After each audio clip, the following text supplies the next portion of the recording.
Blessings be upon thee from a great height. Excuse me? Blessings be upon thee from a great height. Or, if you prefer, dinosaur dung be upon you from a great height. Who are you blessing? You. So don't walk under any Brontosaurus's backsides, whatever you do, because you might be blessed upon from a great height. Where does that come from? Monty Python. Oh, right, okay. Welcome back, everybody, to Jung To Live By. Now, I was thinking very recently about typology, and especially how typology appears to be very, very seductive. There's something about it that just seems to appeal to that part of our brains or human nature that likes to box people in as little categories. And it makes life very easy. You know, I could, as an INTP myself, I could look at a typology thing and go, I'm an INTP. I use my TI and I use my NE, and my SI is like a child. I've seen that thrown around before. And my FE is just not activated. So other people should relate to me better by not allowing me to talk about my feelings. Seems to be the general gist. Or other versions of typology seem to say, well, you need to balance yourself out by me using thinking less and feeling more. So there's lots and lots of information, knowledge, wisdom, if you like, on typology out there. Lots of different competing theories.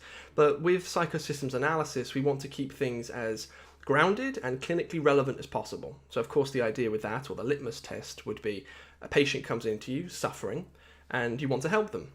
How useful is typology in that situation? And the answer is it can be for getting a baseline, but in general you want to throw most of it out the window. But regardless, we've got a question today from someone at the Merlin's Workshop tier on Patreon, and you can join this person too in terms of giving us questions to answer on the channel if you sign up at that tier or higher on the Patreon. The question was essentially about how you can develop your sensation function, or the SI, introverted sensing function in particular, using hypnosis. And the question is very interesting, and it goes like this. Steve and Pauline mentioned on the Instincts versus Archetypes podcast that it was possible to develop one's cognitive functions using hypnosis, including your inferior or unconscious ones. This would give you the ability to more effectively log on to a patient's functions during therapy and relate to them better. So how would one go about doing this, considering that, for example, my inferior function is introverted sensing, and I don't necessarily know what it feels like very well, or at least I'm not hugely competent at using it? It's an interesting question, and Steve gave an answer that I wasn't expecting him to give, and I don't think anyone else is expecting him to give. It's a modelling way of viewing typology, which simplifies it right down. It bypasses what people normally want to think about typology, because this person makes a great point. You don't know what it feels like per se. You can't just recall what it feels like, but you can model it. So Steve, in the past, you can tell us all about that. What I would say, again, and this is controversial, is that the best way to approach type is not through type theory at all. So if you're working clinically and you have that model in mind, literally in mind, about inferior functions and the need to develop them, then it's going to be through action and not theory. And the kind of modeling that you get in apex level hypnotherapy training will focus more on rapport and communication skills that we all have within us latently that might otherwise be misdirected by an interpretation of communication through type. So I would recommend strongly that you move away from type and then discover it. So don't think about it as a construct of introverted sensing, and this is so unfamiliar to me. Immediately that you do that, you create a negative self-suggestion that acts as a barrier to you communicating in the moment. So that would be the first step, is to step away from typology and its theory, and then look at the raw, in-the-moment basics of communication with another person. And the way that apex level hypnotherapy training deals with this is to get you to focus actually on your senses and on the construction of your experience through those senses and the modeling of that whole situation that you're in.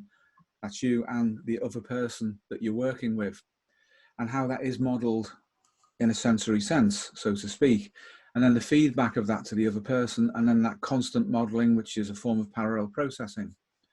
That way, your introverted sensing will emerge as an entrained function without you looking for it in a theoretical way. It will then become available to you as part of a suite of options that you can deploy clinically, and indeed in any kind of communication setting. You don't need to suspend your normal type, because that's who you are, of course. All you'll be doing is giving yourself a form of social learning through communication that is the practical application of something which in another context would be called or interpreted as being introverted sensing. So that's the most practical way you can approach it. You dispense with the theory, you exist in the moment, you analyze the communications that are going on between you and another person, and then the return signal from them. But also on the inside, how that's affecting you internally in terms of the generation of imagery and so forth. So this could be explicated much further than just that, but that is the superficial layer that you would need at least to grasp to move forward on it. Put all the theory aside and analyze in the moment communication between you and another person. So I would say that. All right, you're an introverted sensing type, auxiliary. So what would you say? Well, I think with introverted sensing, to some extent, because we all have senses, we all have access to modelling introverted or extroverted sensing, actually, relatively easily, maybe more easily and accessibly than people think. Yeah. I mean, it's not just about sensory modalities and experiencing things through the senses, because it is more broadly a perceptive function, just like intuition is. But it does seem to have certain characteristics, which I think you've described, Steve, in parts, such as it tends to be very much in the moment and absorbed in the moment. Yeah. It's not an easy thing to see, because it's like a receding cave, really. Yes, and people who are dominant in introverted sensing appear to be quite hard to reach. They almost appear to be inaccessible. But nonetheless, we all have senses. So in that regard, it may not be as big a task as you think it's going to be. No, that was my point. Thanks, Paul. That was my point, that the theory makes it seem to be more difficult than it is. Yes, you would believe it was so remote. It was going to be a heck of a task, and it probably isn't really in reality. No, not at all. The kinesthetic perception of your body and of how the unconscious manifests in your body is different than, say, visual processing, auditory processing, and so forth. And yet it's something that's quite accessible if you attune into it. It is. Yeah. And that's one of the channels of communication in apex level hypnotherapy training that you'll be encouraged to log on to, in order to feel that perception, even though the actual perception of yourself kinesthetically is really a secondary signal. It's the result of something else that's being processed at a deeper level. And then it appears non-verbally, kinesthetically, somatically through your body.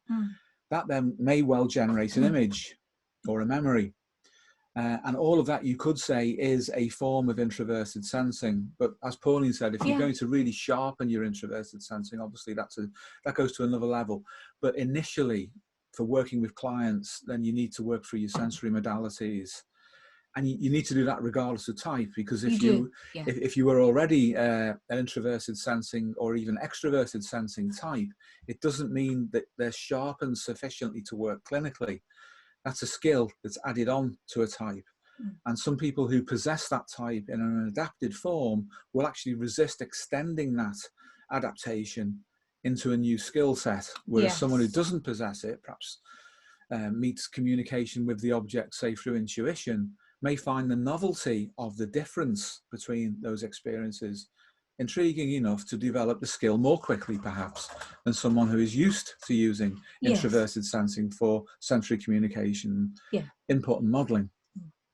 So you're going to have to look there. Yeah, just after it is just a preference after all, isn't it? It's not in so much as you know, we all have a preferred way of meeting the world, and it doesn't mean that the other functions aren't accessible to us. I mean, clearly they are. Yeah. And I think particularly for extroverted intuitive types, sometimes it's not that they're not aware of sensory processes, they're just not attending to them as much as somebody who, say, has introverted sensing. Point, so and like I say, it's the easiest way to think of it is like I say, we all have senses, so we all have sensory input. So we're all able to perceive things broadly, and therefore because it's language, isn't it? You told it's your inferior function.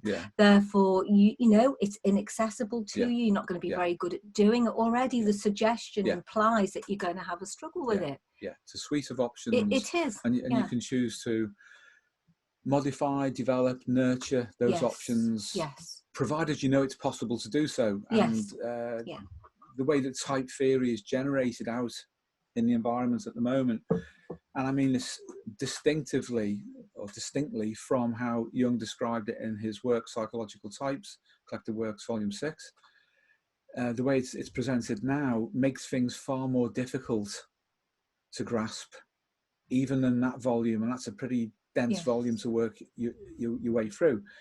So over elaborating things like that, as you normally hear of it, is definitely a mistake. Intuition, when it functions as a perceptive function, which of course it is, it all depends on whether it's paired with thinking or feeling as to its efficacy, and it makes it very different as well. Yes, it does. But if you limit yourself to being either an NF or an NT type in terms of your perceptions, if you limit yourself to that, you're going to limit your efficacy clinically as a therapist. Pure introverted sensing, as I understand it, and caveat here, of course, because I can't claim to fully understand it, I can only model it. As Pauline says, it's like a retreating cave when you really get into that. But there is a layer at which it is just sensory functioning and focus, and clinically that's how you would need to do it. Intuition, when it's extroverted, is good in a clinical setting because you can facsimile other functions through it. There seems to be a tuning involved which allows you to model other ways of doing things quite easily. It doesn't mean that they're inauthentic because you're modeling them. It means in the moment that you use it and deploy it clinically, it is authentic, because it's directed towards a goal, and the goal is relating to another human being and their way of making sense or nonsense of their ongoing experience in that moment. So, I would actually say I'd add to that apex level hypnotherapy training is one of the best ways of developing introverted sensing if you are not by adapted nature an introverted sensing type, because there will be an inrush of attention inwardly into the psyche, into its depths, and you will then experience images in a completely different way. All of this will feed into how you can model introverted sensing, and that can inform your clinical practice. And I know that this chap is actually training to be a therapist at the moment, and this will be quite a valuable thing for him to work on, and I'm sure he will acquire the skill of the doing of it. Thank you for watching this episode of Jung To Live By. If you haven't already, make sure you download our free PDF for integrating your shadow. It includes the most advanced theory on the topic available anywhere on the internet, as well as a full practical breakdown. If you've ever wanted to integrate your shadow, this is honestly the way to do it. Thanks again for watching, and take care.